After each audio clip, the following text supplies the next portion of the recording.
Hi, I'm Celeste Crenshaw, and what a pleasure it is to be back as your host for video highlights from the 21st Biennial Convention of the American Postal Workers Union. APWU members from across the country are gathered here at the Los Angeles Convention Center to address the pressing issues confronting the U.S. Postal Service and postal employees. A congressionally manufactured crisis threatens to undermine the world's best postal system. Delegates will discuss how they are responding to this challenge and why the November elections are critical to solving the problems of the Postal Service and the nation. But first stop for delegates, registration. Remember your auxiliary is at work. Thank you. Definitely, thank you. You'll get a t-shirt with this, and then this is a summary of the evening's events and the tickets for those events. Enjoy. Thank you. I've been scanned. You've been scanned. Oh my goodness, I hope that was no tape. For all of the delegates from all of the United States, Puerto Rico, Hawaii, we welcome you to the city of Los Angeles. We hope your stay will be enjoyable, and whatever we can do to assist you, please feel free to contact us, and we will do the best we can to make this one of your most memorable conventions. Have a great conference. Thank you. I've attended conventions, but this is the first one that I've chaired. So it's been really a learning experience for me, and it's a lot of work to do. And we've been up mostly every night to after midnight trying to get everything together for the convention. You know, to make the delegates have an enjoyable time. Hello, Arch, how are you? Oh, great. Good to see you. All right. Thank you, guys. Right here are free. Now take one with you. Thank you. The theme of this convention is One Union, Indivisible. APWU President Cliff Guffey says members need to be unified in their efforts to save the Postal Service. The postal workers, along with the firefighters, are a respected group throughout this country. I think a lot of the people in the communities love their post office, they love their postal workers, and we want to stick around to serve those individuals, and we think we serve them well. As all the polling indicates, Congress is only rated at 12% and we're rated at 80–90%. So obviously the communities and individuals and Americans in this country like their postal workers, dislike the Congress. If the Congress wants to improve their ratings, they need to support the postal workers in this country. President Guffey says members also need to stand together when they go to the polls in November. We must leave this convention united in an effort to elect people more friendly to the labor movement and to the postal workers specifically, to Congress. That's a must. We must understand that that is the future of our organization. And I think we have been working with the locals and the membership for the last year and a half, and it's going to culminate at this convention to have a really terrific effort in the elections in November. Executive Vice President Greg Bell says APWU members have made great strides since their last convention 2 years ago. I'm very proud of postal workers. I'm proud of the American Postal Workers Union, and more importantly, I'm proud of the efforts that we put forth. I guess if you look at since the last convention, we recognized the threat. We recognized that there were the Republican leaders in the Congress that was trying to impose further restrictions on the postal workers, on the Postal Service, against, I guess, the worst possible scenario where Congress was saying eliminate the no layoff clause, reduce the wages, fire postal workers, reduce the workforce by 150,000. APWU stood fast. They stood up. They got the members involved. They got the community involved. And we fought tooth and nail to prevent those type of things from happening.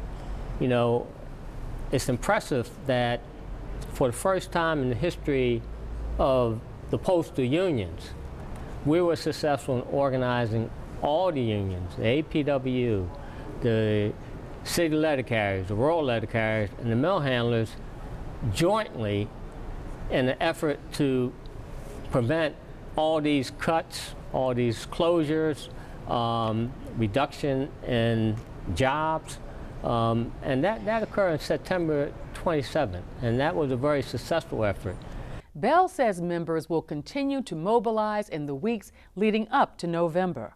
So now, what is our next move? Where do we go from here? November. November is more crucial than ever. We have to make sure we maintain the White House. We have to make sure we maintain the Senate. And let's go for the House. Anything possible. In APW, we've been there, we've done that. We know how to do it right. We know how to unify the people. We know how to stand united for a common cause. So I look forward to November. I'm always optimistic. I think we can take the House. I think we can maintain the Senate. Definitely the White House. But we can only do it with the help of everybody collectively. In pre-convention conferences, members employed in the clerk, maintenance, and motor vehicle crafts, along with support services, met in separate sessions to discuss workplace issues. We've changed the dynamics of the collective bargaining agreement. But the real problem is we did some very innovative things, but it takes two to implement it. We have an employer who lacks integrity and credibility to comply with the collective bargaining agreement that they just agreed to. And that's not just at our level, that's at every level. There's a whole lot of questions about interpretation of the new contract. The joint contract interpretation manual should come in handy for a lot of that. But there's still the same things as where management interprets it one way, we interpret it a different way. There's a lot of questions there. The information we got, we take back to our stewards and run from there. And Keep fighting the fight. Keep fighting the fight. What's that? Keep fighting the fight. I'm serious. Postal Service has to get over their attitude of their advancement is predicated on our backs by cutting our workforce. Our collective bargaining agreement is positioned for us to actually grow by bringing our work back in-house and at all levels as far as maintenance craft grows. We've increased duty assignments for our highest paid groups, ET11s, running through all the groups to the custodians, where we made large strides in changing the manner in which they're staffed and the work rules under which that's done, and returning thousands of jobs back that way for us. One of the major problems we have is the lack of staffing. We keep losing positions, we don't fill them, yet management continues to have the same numbers. And we're being forced to purchase things at Granger's at a really high rate, where we can buy locally a lot cheaper. And I think the Postal Service should be a little more fiscally responsible when they're purchasing items for the maintenance department. The motor vehicle delegates have shown a lot of concern about our PVS operations, postal vehicle operations, being contracted out to the private sector. It's on the move like never before, and there's real concern for the craft and the viability of the craft in the long run. Unfortunately, it appears the post office is completely going against the grain of the new contract. They're ignoring the fact that we're entitled to a fair cost comparison and that we're entitled to enter the process at a much earlier stage to help minimize subcontracting. This appears to be just a slash and burn on their part to rid the post office of employees. And the subcontracting, Article 32 is a big issue for the motor vehicle craft also. In certain installations with our VMFs, that's our vehicle maintenance facilities. What we're trying to do is find how we can stop that with the new language in Article 32. I have a very diligent president. His name's Mike Funk. We've had numerous meetings with management. So far in Cincinnati, we've been pretty successful. All our nifty jobs are 40 hours. Everybody's getting their 8-hour day, 5 days a week. 2 consecutive off days as the contract says they have to comply to. So as a union, we are fighting together against management to achieve what we have to have in our craft. The contracting out of our work is a serious issue because we can do it cheaper if they allow us to do it cheaper. And then one of the problems that we're having back home in Memphis on the mechanical side of it is that since early out, we've had about 10 people to retire. And the management at the vehicle maintenance facility have not hired or replaced those individuals. And it's causing a tremendous impact on us performing the work. So therefore, they're contracting it out. Delegates to the Bulk Mail Center Conference discussed how to elect members of Congress who will support the Postal Service. We're tired of the Congress trying to balance their budget on the back of the Postal Service. They went to war and they're trying to use the money from the Postal Service and our retirement to pay for the mistake that they made. We're just tired of it and we're fighting back. With all the financial issues that most certainly the Congress can be helping, and really they're just dropping the ball right now. They're not doing vacation right now is what they are. So it would be nice. We were anticipating some help, but they're on vacation. We're delivering mail, and they're on vacation right now. APWU members also learned new skills during a series of workshops held the Saturday before the convention. And just put your name and your local name and number on here. Okay.